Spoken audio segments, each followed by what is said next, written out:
On this Sunday night, agonizing anniversary. The humanitarian toll after 3 months of conflict in the Middle East. This is a conflict that could easily metastasize. As weapons of war continue to take innocent lives, concerns of a wider conflict take center stage in Qatar.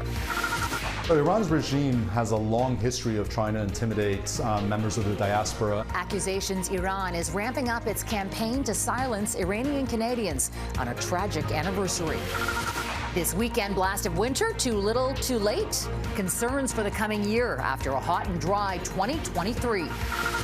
We had to fight for 12 years to become gender equal. And how a Canadian Olympic canoeist and her dad are smashing ceilings in sports.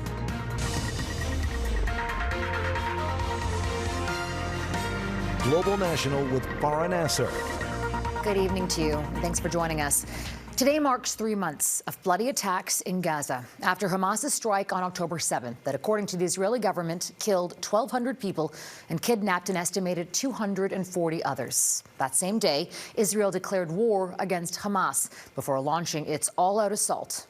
Since then, life and security on both sides of this conflict has been upended. For Israelis, the fear of waking up to militants. For Gazans, the reality of losing family members as they sleep. The world's underlying worry right now, 3 months in, that this war could spread. The U.S. Secretary of State arrived in the Middle East today to warn countries in the region that this conflict could easily escalate. Antony Blinken says most people in the Middle East want peace, and too many people in Gaza have died. And a warning, you might find our coverage tonight disturbing. According to the Hamas-run health ministry, almost 23,000 people have been killed since the war began. The United Nations says 2/3, or some 70% of those killed in Gaza, are women and children. According to UNICEF, Gaza has become a graveyard for more than 5,000 children. Doctors Without Borders says more than 100 children are being killed each day. The United Nations also says 85% of the Palestinian territory's population is now displaced and that cases of disease are rapidly rising and nutrition is plummeting. Israel will face the International Court of Justice this week on accusations it's committing genocide in Gaza, which Israel rejects. But as Redmond Shannon reports, Israel still says it will not stop until Hamas is totally eliminated. 75-year-old Hashim Abul Naga says he's the only person left of his entire family after an airstrike on Rafah in southern Gaza. There are 33 people in the rubble, including women and children, he says, adding that no one in his family was a militant. Is this Blinken's gift to us on his visit, he asks, in reference to U.S. military support for Israel. Far too many Palestinians, innocent Palestinians, have already been killed. U.S. Secretary of State Antony Blinken is in the Middle East for the 4th time since October 7th, speaking with leaders in Jordan and later Qatar, holding talks on the regional spread of the conflict, hostage negotiations and the fate of Gazans. We are continuing our discussions with the parties and trying to achieve as soon as possible an agreement that can bring a ceasefire and humanitarian relief and the release of the hostages. We continue to raise with Israel the need to do everything possible to facilitate the provision of humanitarian aid to Gaza. We reject the statements by some Israeli ministers and lawmakers calling for a resettlement of Palestinians outside of Gaza. These statements are irresponsible, they're inflammatory. The U.S. remains Israel's biggest ally, and Blinken heads there this week treading a diplomatic tightrope.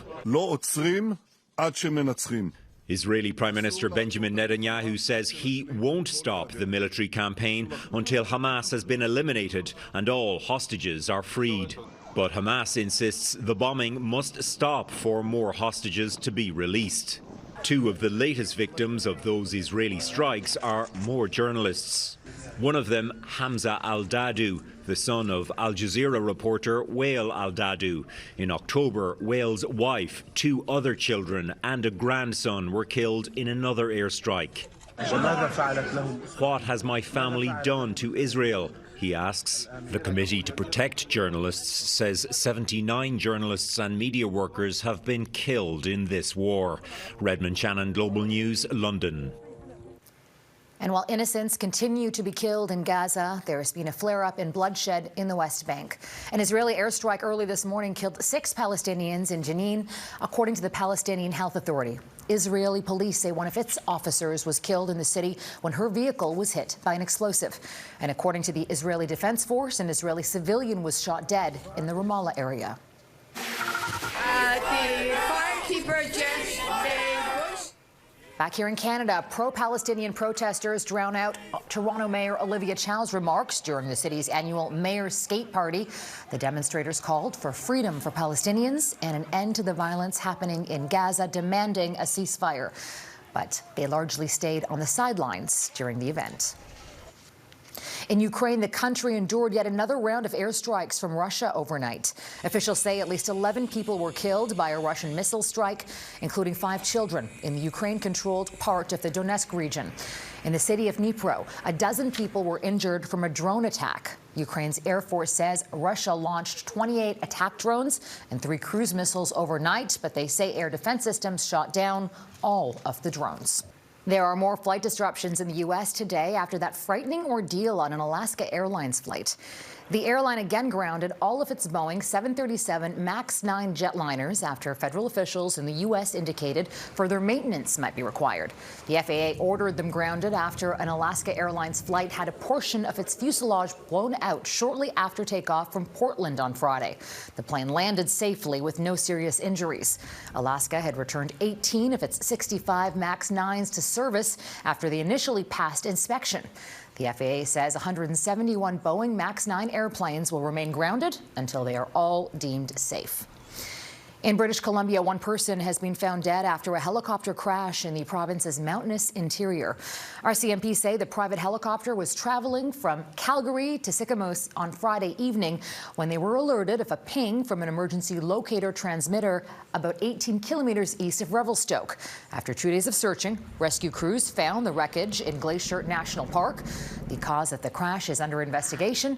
The victim was the sole occupant of the helicopter. Across Canada today, winter has finally arrived. From blizzards to deep freezes to snow accumulation, much of the country is finally getting a real taste of the season. Abigail Bimman looks at what we can all expect in the months to come. People in the nation's capital woke up to the first serious snowfall of the season, finally a respectable sprinkling. They told me Canada is snowy, and when I came here, I found nothing, so where is snow? It's a joke. No, but now it's good. I'm so excited. Really happy. We got a few centimeters overnight and some more coming today. Winter has been slow to show up in most of Canada. Sunday's map shows a different story, with weather warnings and statements right across the country, from a blizzard warning in black-tickled Newfoundland to a significant snowfall expected on BC's Sunshine Coast. The prairies will see the coldest temperatures this week. A piece of the polar vortex, the Arctic air that's usually over the North Pole, is going to shift over Saskatchewan, Manitoba, and Alberta. Places like Calgary are looking at daytime highs struggling to get out of the minus 30s, overnight lows in the mid-minus 30s, and early morning wind chills potentially pushing toward the minus 50. The city of Winnipeg warning people to stay safe, with the wind chill making it feel as cold as minus 27 Sunday night. For many, a winter burst is welcome news, like this qualifying event at an Edmonton ski hill for the Alberta and Arctic Winter Games.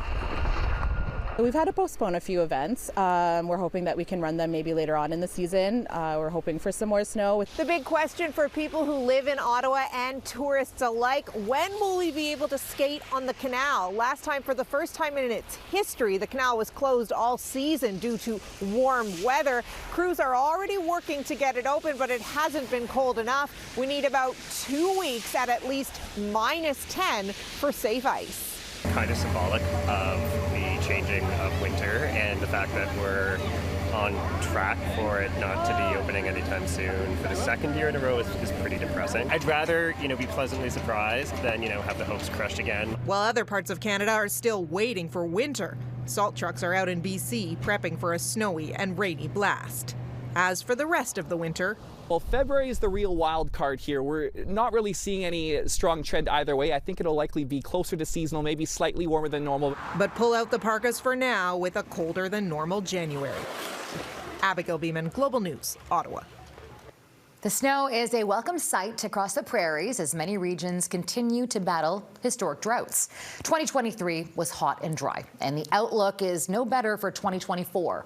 As Heather Yourex-West explains, the situation is so bad that the Alberta government is already warning communities and industry to plan for potential water shortages in the months ahead.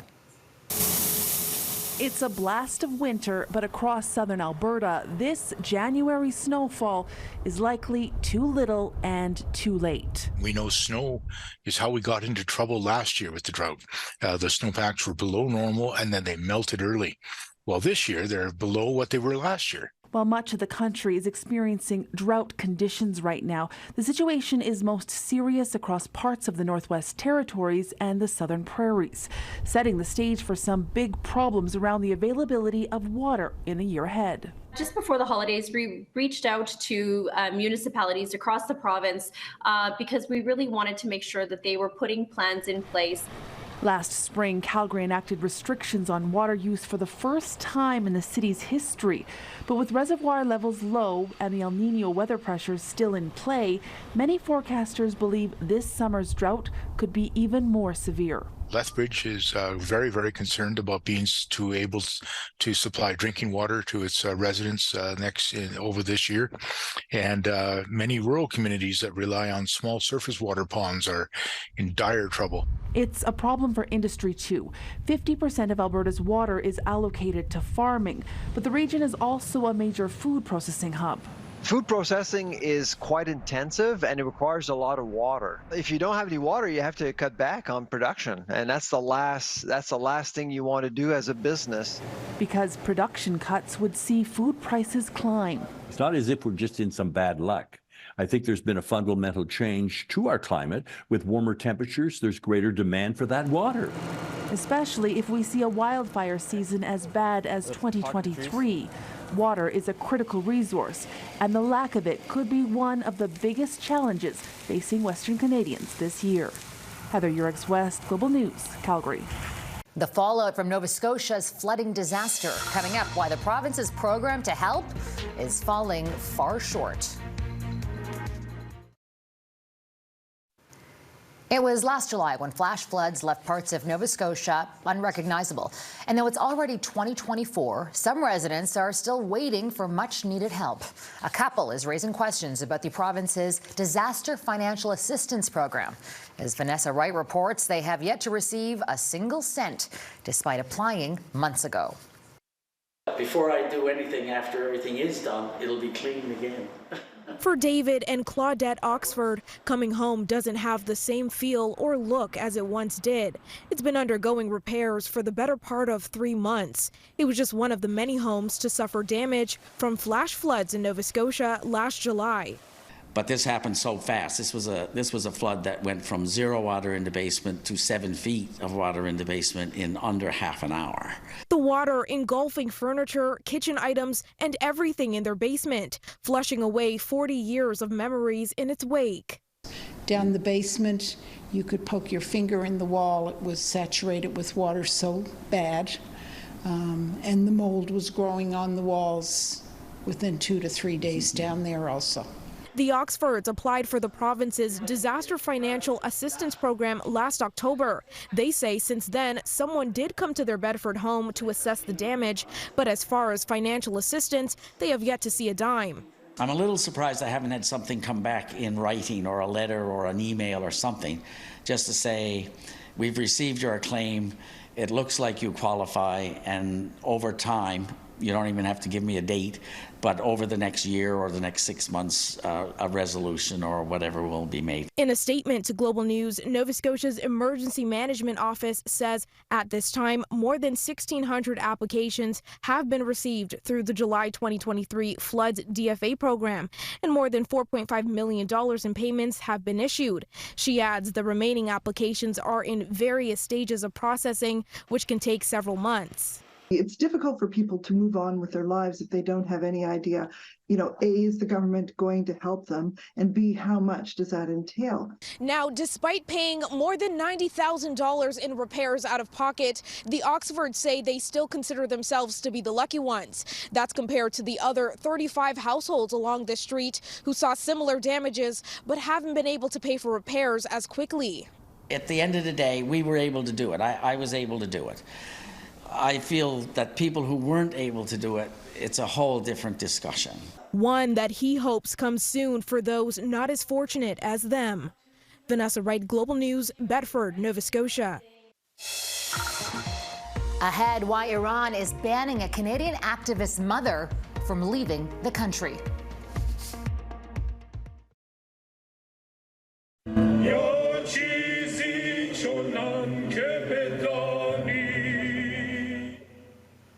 Across the country tonight, there are vigils marking the 4th anniversary of the downing of Flight PS-752 in Iran. All to remember the 176 people on board who lost their lives, including many Canadians, when the Ukrainian passenger plane was mistakenly shot down by Iran's Islamic Revolutionary Guard Corps over Tehran. 55 Canadians and 30 permanent residents were among those killed in the tragedy. And while victims' families still grapple with sorrow 4 years later, the Iranian regime is ramping up its campaign to silence dissidents abroad. Nagar Mojahedi reports.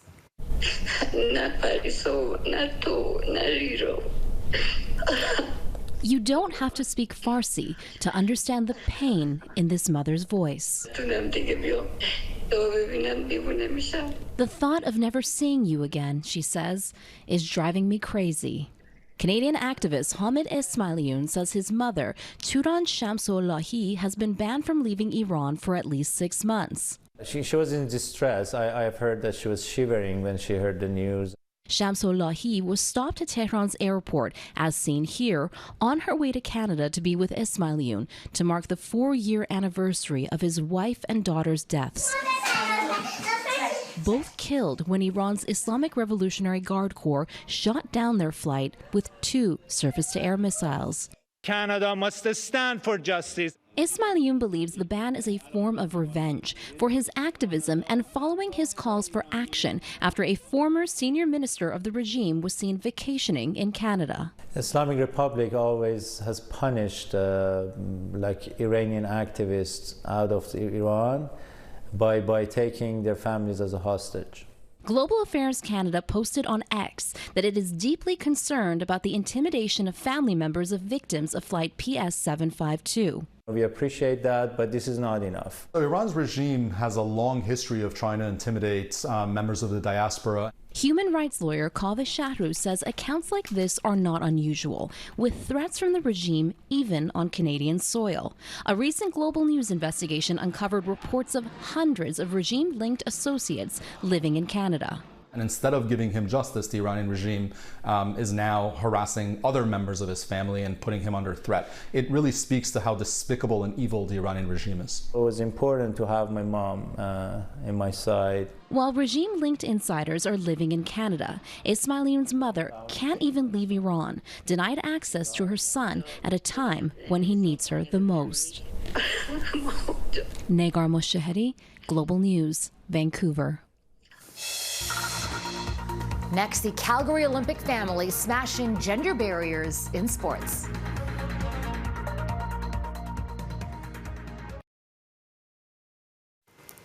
A Calgary Olympic canoeist who broke gender barriers in her sport is speaking out about the importance of fighting for what you believe in.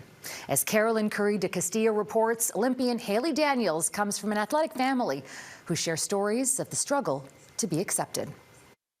As an athlete, Haley Daniels knows the hard work it takes to win, but in her case, she had to fight just to compete. We had to fight for 12 years to become gender equal. When Haley competed at the Summer Olympics in Tokyo in 2021, she made history. Women's canoe-kayak events had previously been excluded from the Games. That year, the sport made its debut. It was hard to go to training some days when you had no idea if your dream will ever actually come to fruition. You have to believe in a cause even when a lot of people don't believe in it.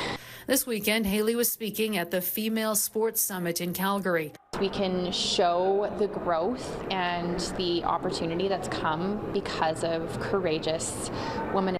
She says there's been some major strides in women's sports, but change is still needed when it comes to equal pay and sponsorship. According to the International Olympic Committee, everything is gender equal, but just because there's gender equality in terms of representation on the field does not mean that that is equality in terms of how much sponsorship dollars there are. Her dad, Kimberly Daniels, was at the Tokyo Games too, as the first openly transgender Olympic judge. My dad lived the majority of her life as someone who she did not feel comfortable being. And it took her until 65 years old to come out authentically. And so if you can do that earlier in your life, it's a lot easier. Haley describes sport as still having an exclusive element where everything is based on gender lines. Sport, there's a male category and a female category, and it's black and white. There's no other category. Both Haley and her dad are encouraging others to have open conversations about gender diversity in sport. She says change takes time, but her family's struggles have proved that it happens. There's an amazing accepting community of people now, and there's a lot less naysayers. But she's going to have a challenge, but she also has to know there's amazing allies. I'm her ally. I can be there for her. And there's people that believe in her or him or they. Carolyn Curry de Castillo, Global News. And that's Global National for this Sunday night. I'm Farah Nasser, and on behalf of our whole crew here, I want to thank you so much for spending part of your Sunday evening with us. Tonight's Air Canada is Saskatoon, where the city's police service is celebrating a very special retirement. Brian, a 10-year-old German Shepherd, has spent the last 8 years sniffing out evidence, tracking people down, and apprehending suspects as a police service dog. He now gets to spend most of his days going for walks, playing fetch, and chilling by the lake. Donna will be back with you tomorrow. Until next time, take care of yourselves and take care of each other. Good night.